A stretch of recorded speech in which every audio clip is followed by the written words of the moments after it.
queridas e queridos amigos de Maria Dulce Pintacilgo e admiradores que a conheceram bem, há uma pré-história nesta exposição que não tem a ver diretamente com Maria Dulce Pintacilgo, mas ajuda a perceber como se chegou à exposição.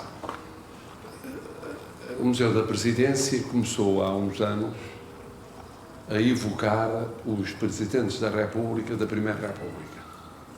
Começou por aí.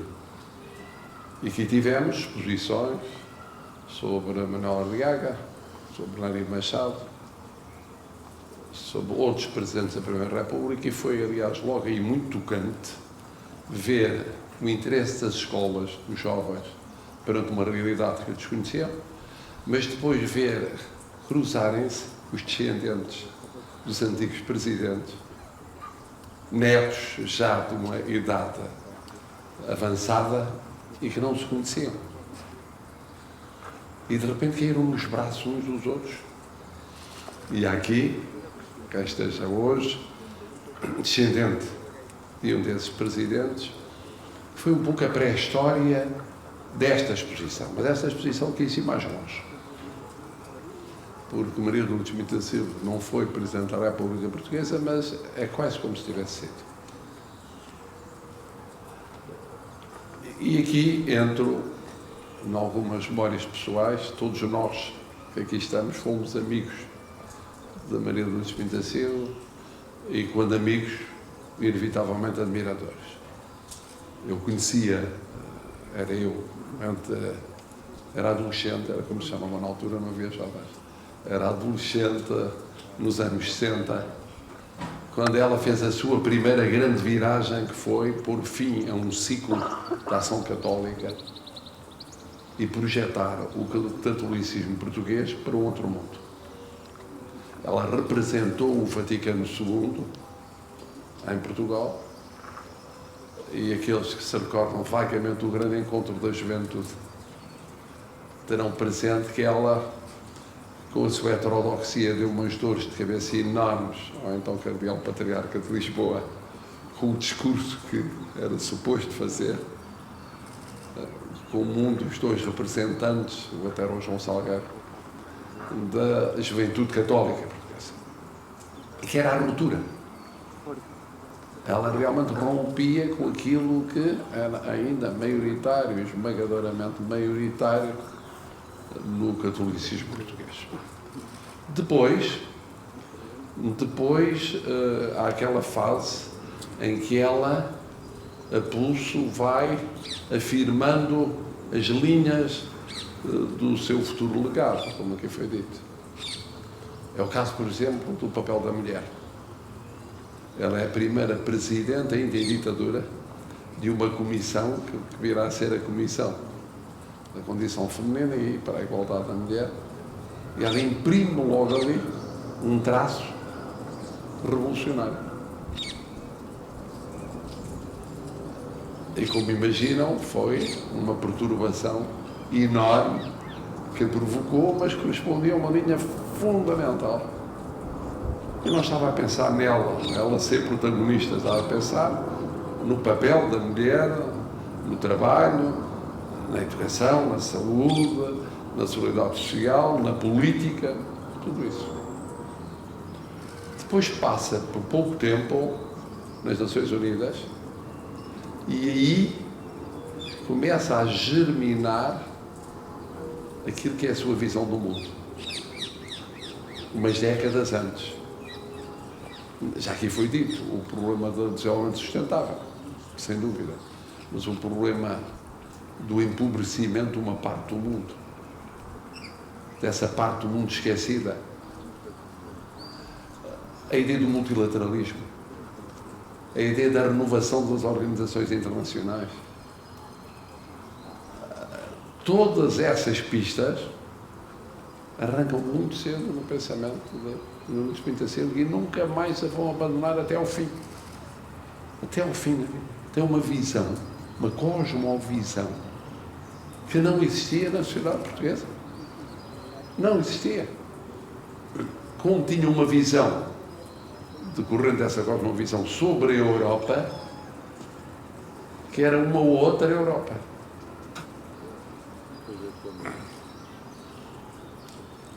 Na passagem também muito curta pela Câmara Corporativa, o que é mais significativo não é que ela tenha apoiado as posições da ala liberal, é que tenha apoiado de uma perspectiva social, indo mais longe do que a ala liberal. É que houve nos votos de vencidos jurídicos, ou jurídico-políticos, André Gonçalves Pereira e Diogo Freitas do Amaral, e depois votos político-sociais ou sociopolíticos. Era a posição dela. Portanto, mais radical, se quiser, mais drástica e mais prospectiva. Depois, todo o percurso dela é evidente nos governos provisórios. É um percurso de uma grande coerência, sempre em sintonia com a sua visão cristã de ruptura em relação ao mundo. Quer como secretária de Estado, quer como ministra. Depois há que elogiar a coragem do presidente Ramalhianes. Vista à distância, e todos nós, os mais velhos, nos recordamos como era a escolha do primeiro-ministro nesses governos ditos presidenciais. Os partidos eram ouvidos, estavam obviamente contra aquilo que fugia à lógica estritamente partidária, e o presidente Yanes apresentava perfis, com mais exemplo ou menos exemplo. Era em torno de perfis que se discutia o tipo de primeiro-ministro mais adequado ao país. E chega um momento em que o presidente Yanes tem a coragem de escolher uma mulher, e uma mulher de ruptura. Estamos a falar numa realidade com mais de 40 anos. É preciso uma grande coragem para alguém legatário e depois protagonista, e nesse tempo protagonista da transição, da herança de Abril. Portanto, o 25 de Abril. Para a democracia constitucionalizada avançar com essa escolha. Avançou com a escolha. Foi uma revolução, como se lembram, houve todo um hemisfério político que diabolizou Maria Lourdes Pinto da Silva. Eu lembro-me que na altura, como colunista num jornal, escrevi uma carta que começava: querida Maria de Lourdes. Vindo de alguém da direita, era uma coisa, terminava com um beijinho amigo. Bom, foi o fim do mundo. Verdadeiro. Ela respondeu da mesma forma, com o mesmo tom amigo e dialogante. Era um momento muito estranho para Portugal, 1979. Muito, muito, muito estranho. Mas, sobretudo, há um grande momento ainda superior, que é o da candidatura presidencial. E aqui vários o disseram os momentos escritos e orais. Porque é importante ter sido uma mulher, é importante ter sido ela, é importante ter sido alguém que tenha sido a primeira-ministra mulher. Mas verdadeiramente ali afrontaram-se várias concessões sobre a democracia em Portugal. O país vinha de uma presidência de 10 anos de transição da Revolução para a democracia constitucionalizada. Ainda com debates sobre se não devia ser um candidato militar a fazer esse complemento de transição. Pois isso foi ultrapassado. E foram candidatos civis. Mas se olharmos bem, cada um representava uma realidade diferente. Diogo Freitas do Amaral representava a direita integrada na democracia. Uma parte porque tinha ajudado a construir essa democracia, outra parte porque, aliás, com um papel importante, Diogo Freitas do Amaral tinha sido chamado a integrar-se na democracia. Mário Soares representava a expressão clara da democracia partidária, da democracia parlamentar partidária.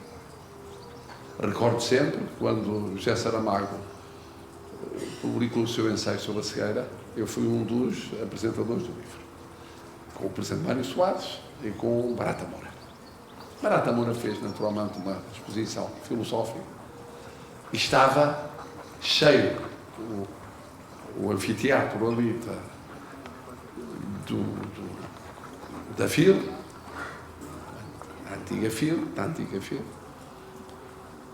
e o presidente Mário Soares foi muito crítico em relação a José Saramago, porque ele abria a porta ao ceticismo em relação à democracia clássica. À democracia partidária, clássica, parlamentar. Eu fui o menos crítico de todos, inesperadamente fiz uma abordagem analítica. Mas era notório o mal-estar dos vários setores partidários presentes.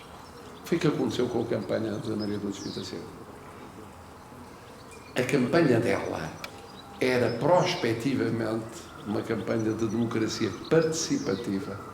Era dizer, além da democracia representativa clássica, há uma que está na Constituição, mas não estava ainda na prática constitucional, que é a democracia participativa. E essa vai ser muito importante no futuro. Francisco Salgado Zanha estava um pouco dividido entre a fidelidade à democracia representativa clássica e o intuir a viragem para uma realidade diferente. Mas Maria Lourdes Pinto Silva, por isso teve tanto apelo a sua candidatura nos jovens, nos mais jovens, porque era uma nova vivência da democracia, tanto mais corajosa quanto o país ainda não tinha experimentado totalmente a democracia partidária, com a chegada de um líder partidário à presidência da República. Não tinha experimentado a democracia partidária no quadro de uma presidência herdeira da Revolução de Abril, do 25 de Abril.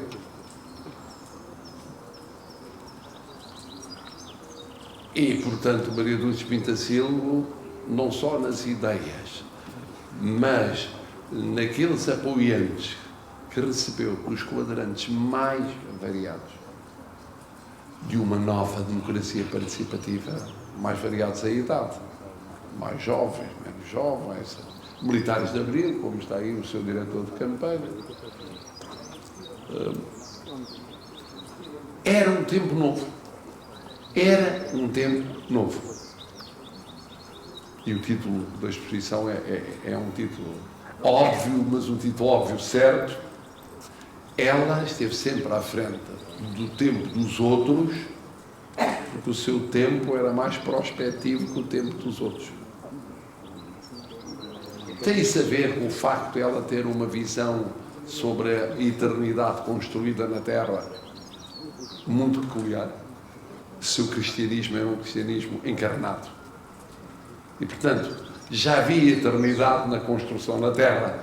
Isso obrigava a ser mais radical. Desde logo, mais radical. Tem a ver com a vivência associativa que ela sempre fomentou. Gostar de estar em conjunto. Tinha uma visão não solitária, mas comunitária do fazer política no sentido mais amplo do termo. Não era um líder distante, um líder admirado, respeitado. Não. Era a líder pelo conjunto de qualidades que a faziam líder. A sua inteligência, a sua cultura, o seu brilho, a sua capacidade, foi aliás apontado isso, de conhecer os mais variados domínios, mas conhecer mesmo, conhecia mesmo. Isso era muito raro. Era muito raro. Havia quem conhecesse a política, os mecanismos jurídico-constitucionais, o funcionamento da política pura. Havia quem tivesse uma formação mais económica, uma formação mais financeira. Não havia muito quem tivesse uma formação muito social. na gênese do sistema de partidos, não havia. Tinham nascido de cima para baixo, com exceção de partidos históricos, que assim tinham uma vivência social, mas não estavam nem na presidência da República, nem na chefia do governo e não estavam na altura nos governos, de uma maneira geral. Tinham deixado de estar com o fim do período revolucionário.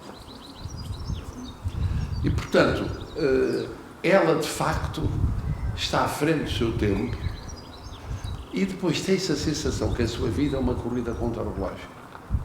Cada vez que se falava com ela, ela sentia que, ou porque a saúde lhe poderia faltar, o que aconteceu a partir de certa altura, ou porque a causa e o conjunto de causas era enorme, enorme. Ela vivia, tendo essa encarnação de eternidade, vivia cada dia como se fosse o último. Nós ficávamos com falta de ar quando falávamos com ela.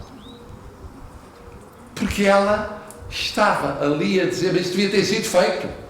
E tem que ser hoje. Mas hoje, tem que ser amanhã. E já muito doente,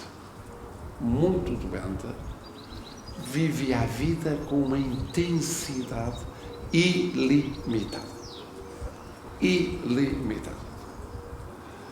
Ela trouxe esperança, trouxe paixão à política, trouxe convicção. E isso é um legado muito atual.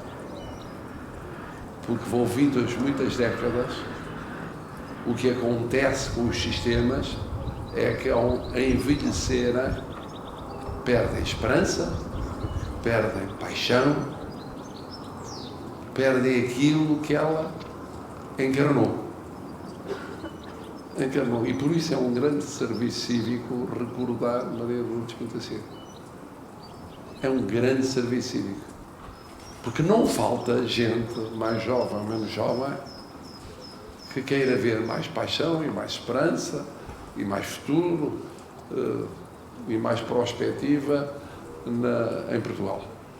Em Portugal, na Europa e no mundo. Que não seja mais do mesmo. De outra forma, com outras vestes. E ela é uma boa, é uma grande inspiração. Tem, obviamente, uma míriade de admiradores e de discípulos, mas as novíssimas gerações não a conhecem. Vamos lá ver se é possível trazer os mais jovens e as escolas aqui e levá-la aos mais jovens e às escolas para descobrirem aquilo que é fundamental e que está a perder.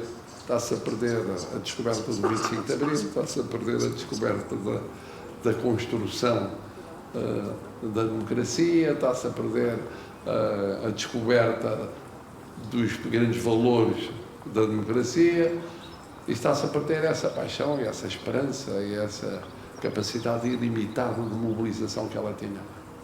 Porque saía dela. Ela arrebatava sem nenhum tique populista. Porque nos populistas é formal. É plástico. Ela não era plástica, era de tudo menos plástica. E nesse sentido é um apelo para que a política seja menos plástica do que mediaticamente tende a ser um pouco por todo o mundo. E espero que gostem do livro. O livro, aliás, coisa rara, está em português e inglês, porque ela tinha muitos admiradores por todo o mundo. Isso é outra coisa. Ela era verdadeiramente cosmopolita. Ela era universal. Nós temos, felizmente, figuras da nossa democracia com projeção no mundo. Mas ela tinha num mundo em que nem todos tiveram projeção. Muitos tiveram projeção no mundo da política, da alta política. Ela tinha projeção no mundo dos movimentos sociais, das causas sociais, das ONGs. desse poder paralelo, desse poder social de base, dessa democracia de base. E aí, a generalidade dos nossos políticos com peso internacional, talvez com exceção do Estado-Geral das Nações Unidas, em algumas das suas encarnações, nomeadamente nos refugiados, de uma maneira geral não tem. Tem notável influência, mas não a influência que ela teve. O outro mundo, o outro hemisfério. Aquilo que fazia impressão a ela é que só se falava de uma parte do mundo. Pois o resto do mundo, que por acaso era maioritário, não existia. Mas existia para ela. A África existia, a América Latina existia, a Ásia existia, e muita coisa subterrânea da Europa existia. Bom, muito obrigado pela vossa presença. Já perceberam que é suspeito o meu testemunho por ser um grande amigo da Maria Lourdes Pintacido.